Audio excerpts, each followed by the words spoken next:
अस्सलाम वालेकुम प्यारे दोस्तों, क्या हाल है आपका। उम्मीद है ठीक होंगे आप सब।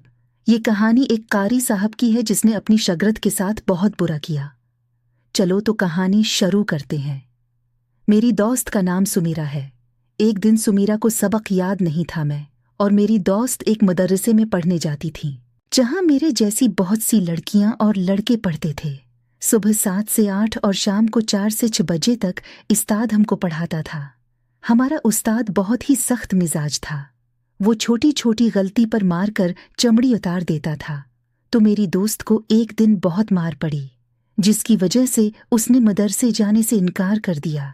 मैंने उसको समझाया और दिलासा दिया तो वो मेरे साथ दोबारा जाने पर मान गई, लेकिन डर की वजह से उसको सबक भूल चुका था।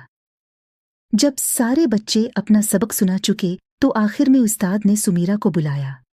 वो बेचारी बुरी तरह फंस गई।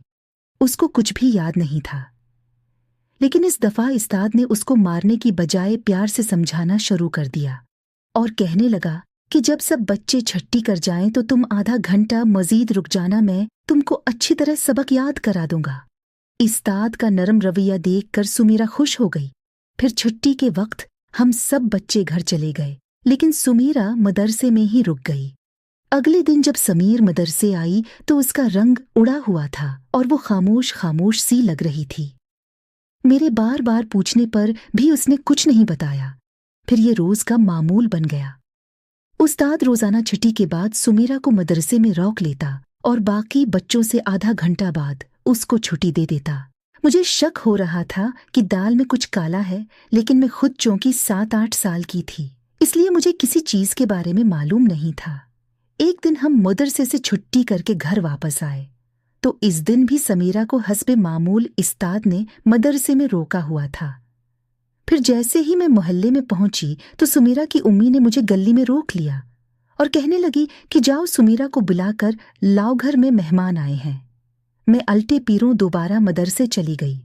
जिस कमरे में हम पढ़ते थे वहां ना तो सुमीरा थी और ना ही उस्ताद था। मैं ढूंढती हुई आगे एक स्टोर में गई तो आगे का मंजर देखकर मेरी चीख निकल गई। उस्ताद ने समीरा के कपड़े हटाए हुए थे और उस्ताद उससे मीच खेल रहा था। उस्ताद मुझे देखकर जल्दी से कपड़े दरस्त करने लगा। सुमीरा तो बस रोए जा रही थी। अपनी सहेली की हालत देखकर मुझ में एकदम हिम्मत आ गई। मैंने समीरा को वहां से उठाया। इसने जब कपड़े ठीक किए तो जैसे ही मैं उसको बाजू से पकड़कर घर की तरफ जाने लगी तो उस्ताद ने हमारा रास्ता रोक लिया और कहने लगा कि अगर किसी को कुछ बताया तो तुमको इतनी मार पड़ेगी कि सारी जिंदगी याद रखोगी। लेकिन मैं बिल्कुल नहीं डरी। आखिरकार मैं समीरा को लिए घर पहुंच की और इसकी माँ को आंखों देखा सब कुछ सच सच बता डाला। वो मेरी बात सुनकर परेशान हो गई। फिर उसने सब कुछ सुमीरा के अबू को बता दिया। इसके अगले दिन सुमीरा तो मदरसे नहीं आई, लेकिन जब मैं मदरसे पहुंची तो पता चला कि उस्ताद रात को ही किसी को कुछ बताए बगैर घर छोड़कर कहीं चला गया है। वो उस्ताद के रूप में एक दरिंदा था जो मासूम तालिब इल्म बच्चियों से गलत करता था। मैं आज भी इस वाक़िया को सोचती हूँ तो लर्ज़ जाती हूँ। अगर इस दिन हिम्मत करके मैं सारी बात सुमेरा की इमी को न बताती तो पता नहीं कब तक मासूम सुमेरा को जुल्म सहना पड़ता। इस तरह के वाक़ियात आज भी आम हैं जो रोज़ाना सुनने में आते हैं। तो दोस्तों, आप भी अपनी बच्चियों और बच्चों को परेशान देखो तो इनसे पूछो कि क्या हुआ है, कोई परेशानी तो नहीं है।